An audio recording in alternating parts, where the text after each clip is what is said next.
So mga choy, what's up? Nandito tayo ngayon sa Sitio Tres na Barangay Libas, Lavisares na Samar. Pakita dito. Ito yung mini Marilaki ng Lavisares mga choy, dito sa Northern Samar. Bali, bumiyahe tayo ngayon kasi ito, tsaka ito yung H2 yung gamit natin ngayon. Kasi syempre yung gulong natin sa ka-airborne medyo pudpud na. Yun yung pupunta natin dito sa Allen. May in-order kasi akong darating dito sa Allen, kukunin ko na lang din.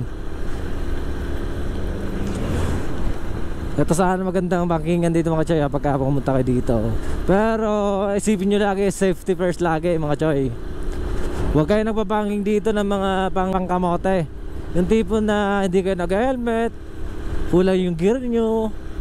Ako naka-helmet naman ako pero kulang yung gear ko, kaya hindi muna po pwede nating i-banking si H2 kasi baka sumayad yung tuhod natin. Akong pantalon oh. Nakasapatos lang ako pero hindi ako nakapantalon. So bago natin umpisan yung vlog natin mga choy, ipasok ang intro. ਗੱਡੀ ਲੈਂਬਰਗਿਨੀ ਪੀਲੇ ਰੰਗ ਦੀ ਮੈਨੂੰ ਕਹਿੰਦੀ ਏ ਚਲਾਵੇ ਸਲੋਲੀ ਉਹ ਪਹਿਲੇ ਗੇਰ ਤੇ ਉਹ ਜਦੋਂ ਮੋੜਦੀ ਉਹ ਮੈਨੂੰ ਲੱਗਨੀ ਏ the one and only ਆਈ ਆਈ ਵਿਚਾਰੇ ਮੁੰਡਿਆਂ ਦੇ ਦਿਲਾਂ ਦੀ ਤੂੰ ਕਾਤਿਲ ਵਖਾ ਦੇ ਮੈਨੂੰ ਕਿਵੇਂ ਜਾਵੇਂਗੀ ਤੂੰ ਫਾਸਟ ਰੱਬ ਦੇ ਤੋਂ ਗੈਸ ਨਹੀਂ ਮਿਲੇ a bit harder yo I'm a rider provider bring the heat girl I'ma bring the fire and my name keeps going worldwide. So my job is to satisfy you.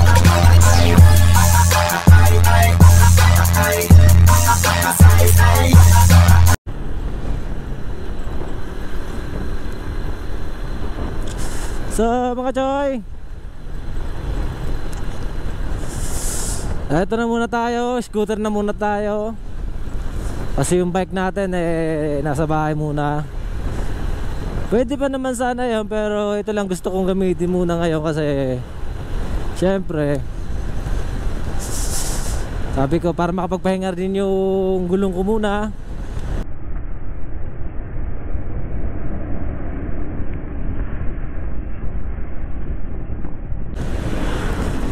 Talaga naman oo, nakikita na may paano overtake pa, kasalubong siya So mga choy, ito na muna pinamit ko ngayon kasi syempre gusto ko na muna mag scooter ngayon, tsaka masubukan yung bilis ni Kawasaki H2. Wow! Sobrang bilis nga nanginginig-nginig nga ako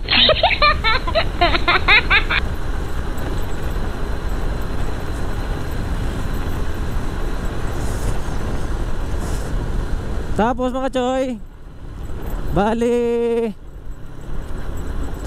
dito tayo dadaan sa puntang Allen. Mag-shortcut tayo mamaya. May shortcut kasi dito mga choy. Noong estudyante ako dito ako dumadaan dati. Kasi pagka may LTO noon sa proper umiiwas kami. Doon na kami pumapasok sa kabila. Oh, grabe bankingan na ito Hindi na nga lang gumagana yung speedometer pero kung gumagana to siguro nasa 260 yung takbo na natin. Ang galing! Ang galing! Abot nga natin yung bus Filtran ko, biyaheng Pinoy. Ang mabagal naman ng mga to. Ba talaga yung hatak ni Kawasaki H2? Wow naman! Wow! Wow! napakabilis, napakagarantisado, napakalakas. So mga choy, approaching tayo dito sa nakapasok na tayo ng Allen pala. Okay na, Allen na to. Alam ko sakop na ng Londres to, kasi dumaan na din tayo ng Londres eh. Bulalo. Ito, pupuntahan din natin yung Bulalo na yan. Pinagmamalaki nila dito. Ipa-vlog natin yan mga choy. Diretso na muna tayo. At sinabi ko nga kanina, dito tayo dadaan. Ay papakita akong lusutan dito mga choy. Pag gusto nyo lang naman, siguro dahil nga sabi nila mas malapit daw dito papuntang Allen, tsaka mas maganda daw dito kasi hindi naman masyadong mainit. Kasi syempre may mga puno-puno sa gilid. Ito, ganito mga choy, ito yun. So ingat-ingat lang din dito sa mga kamote riders, kasi syempre pag kamote riders ka yung takbo mo dito parang akala mo lalampas na. Huwag kayong babangking-bangking dito, delikado. May mga bangin dito mga choy.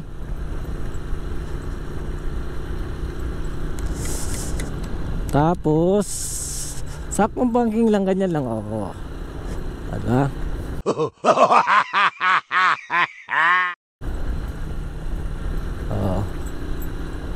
Tapos alam ko kampo yan dyan. Dito tayo, kakaliwa tayo. Bawal dyan makyat mga choy. Dito tayo.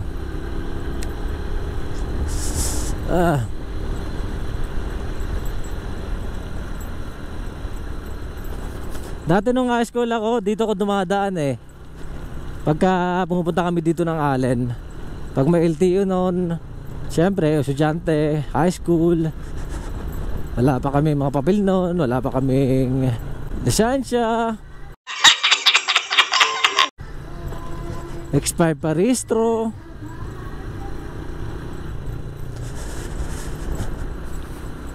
Kaya umiiwas kami, dito kami dumadaan mga choy. Ito, tanda-tanda ako tong pili na to eh. Ano ba tawag nun sa pili? Ito yun.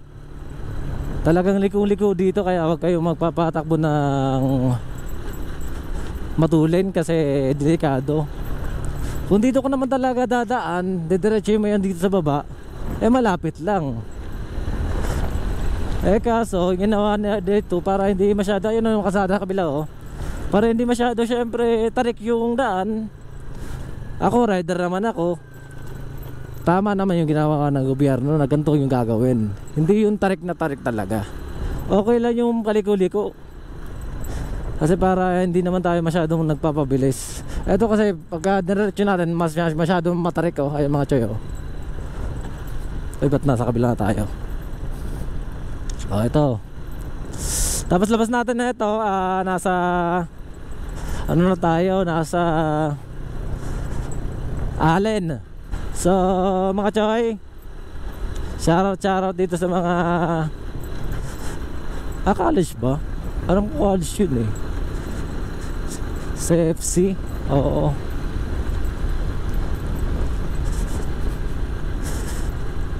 Tapos dito mga choy, ito yung sinasabi ko na hindi masyado mainit kasi may mga malalaking puno sa gilid ng kalsada. Ay, salamat. Excuse me po.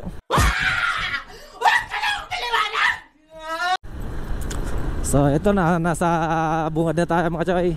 Nasa baba na tayo. Ito, paglampas natin ng tulay, ito St. Francis na agad yan. Ito, nakikita na dito.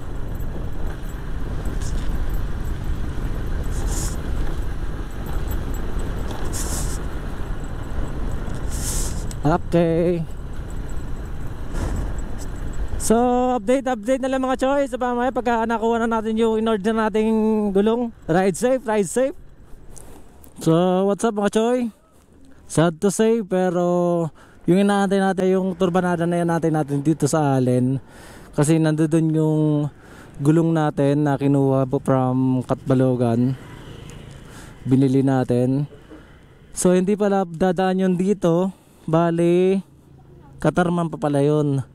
So pupunta pa tayo ng Katarman mga choy. Dahan-dahan lang tayo. Sana hindi tayo magka-problema sa motor natin. So ride safe mga choy. Minsan mahirap din paanda rin to eh.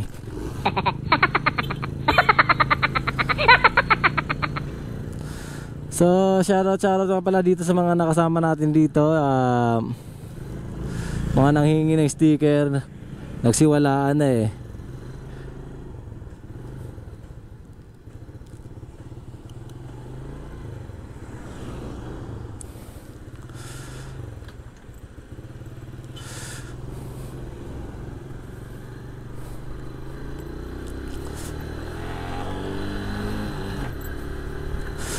So shoutout mga choy. Takbong pogi lang tayo ngayon kasi yung gulong natin baka mamaya sumabog. So yun na nga mga choy. Update na lang mamaya. Ride safe. 10 hours later. Magic mga choy. Naka airborne tayo ngayon kasi galing tayong Allen. Parang tinatamlay ako dun sa scooter na gamit natin, yung H2. Kasi ewan ko lang kung bakit, parang matigas ata i-rotor o isilinyador o matigas iliko. Parang ganun nga, parang naninigis na yung mga kamay ko.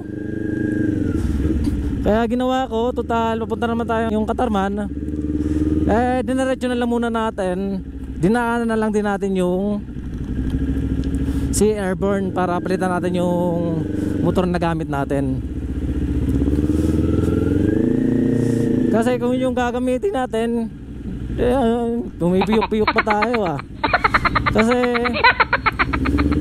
okay naman yung kahit mabagal, at least safety naman. Yung akin lang mas maganda sana, mas tipid yun. Tsaka syempre mas mabagal yun para safe talaga. Pero yun nga iniisip ko kanina baka mamaya nakakangalay na nga eh. Kaya sabi ko daanan ko na lang sa Airborne, magpalit tayo ng bike kasi di ko kaya yung ganun ka ang tagal ng matagal-tagal pa naman biyahe pagka ganun. Pag naka-scooter ka lang na lower CC, siguro abutin ka na isang oras o kaya mahigit. Kasi pagka naka big bike ako nakukuha ko lang ng 20 minutes, 25 minutes. Labisares Katarman na yun. Although mabagal pa nga yun kasi syempre kailangan lang natin magbagal. Kasi hindi naman tayo waswasero.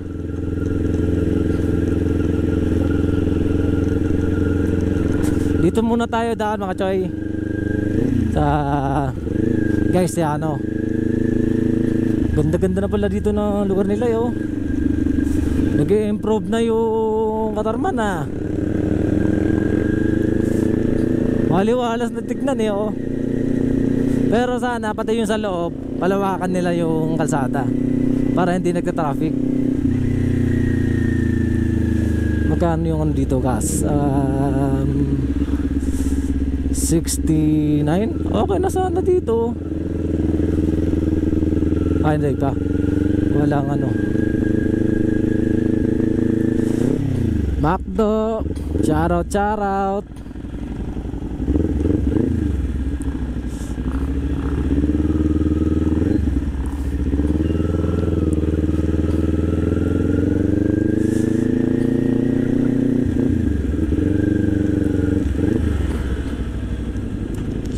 So picture lang tayo dito mga choy.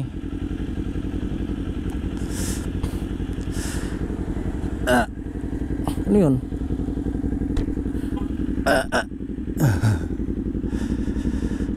So mga choy, nasa Gaisano tayo ngayon.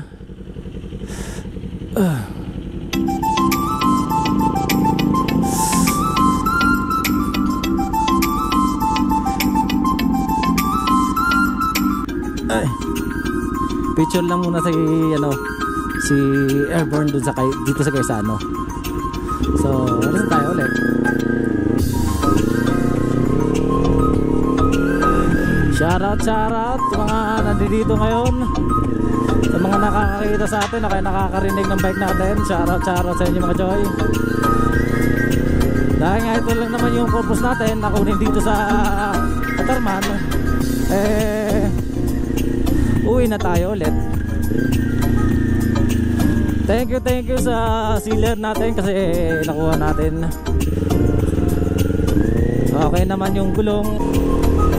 Maambon-ambon mga choy kasi parang masama yung panahon ngayon. Pero laban lang. Tuloy lang tayo mga choy. Kakaliwa tayo dito mga choy kasi magre-diversion tayo papuntang National Road. Kasi dito pag diretso natin yan, yung dati kasing daan dito dito sa may runway ng Katarman, pero sinasara na ngayon kasi ang dami na rin kababalakang na nagaganap dyan lagi. Magtatropa, yung jowa, tsaka ang daming tripping dyan. Kaya mas maganda na rin isara yan dyan. Although hindi ko naman nasubukan yan dyan tumambay, pero nasusubukan ko dati dyan na dumaan kahit anong oras noon, kahit gabi. Kasi alam ko noon pag gabi bukas yan dyan kami dumadaan. Wala saan pupunta to.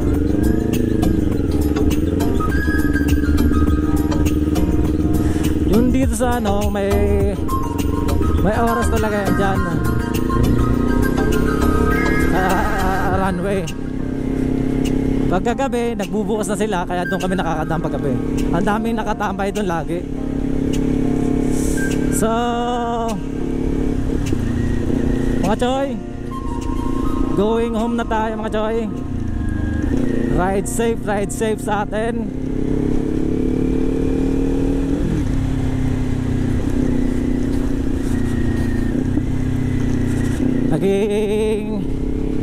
Naging busy tayo ngayong araw na to dahil nga dito sa gulong natin. All day tayo na busy mga choy. Hindi naman masasabing all day kasi may oras pa naman sa ngayon. Pero halos dito ko na lang lahat binuhos yung oras ko ngayong araw sa gulong na to. At least nandito na ngayon. So shoutout sa choy, salamat. Ano pangalan nun? Mario. Shoutout sa'yo Mario Valenzuela. Shoutout sa'yo choy. Thank you.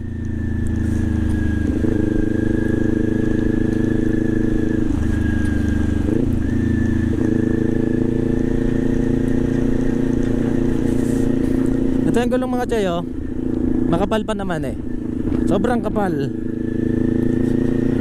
Bago pa kasi.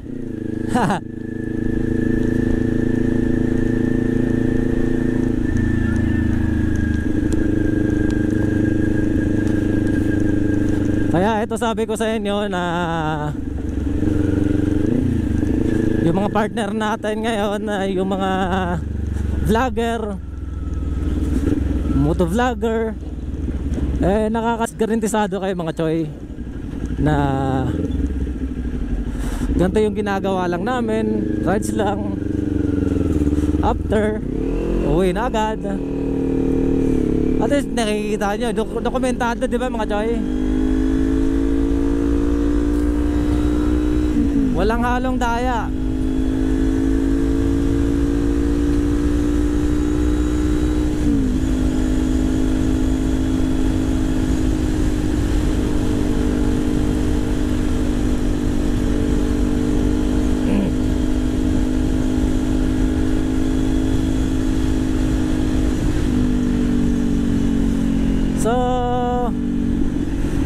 Nagpapatakbo tayo na hindi naman mabilis, sakto lang. Kasi inaabot na tayo ng ulan mga choy. Eh wala tayong kapote. Mababasa yung GoPro natin pagka nagkataon. At tignan nyo yung mga kasalubong natin, no? Nakakapote sila. So ibig sabihin umuulan na pala dun. Pero kanina pagkapunta ko dito, ang init dun sa Labisares. Dun sa Barubaybay pa lang, o sa Labisares pumunta ka ako ng Allen, mainit nga dun. Pagdating ko naman dito, ganito, umaambon ng bon. Nagkataon pa nga binuhusan ako ng ulan dun sa may bandang Hiratag Pero saglit lang din. Akala ko nga makakatabi na ako. Yung iniisip ko na tatabi na ako, bigla naman hihinto. Diretso na lang.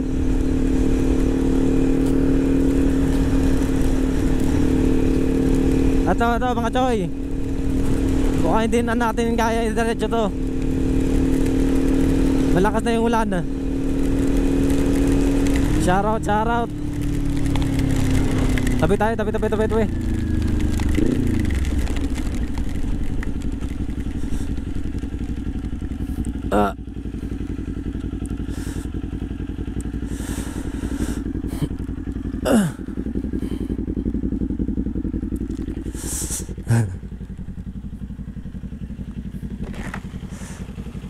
Tabi tayo dito sa ano nila, tindahan nila. So dahil nga mawalan mga choy, update na lang mamaya. Update, ride safe. Thank you, ride safe.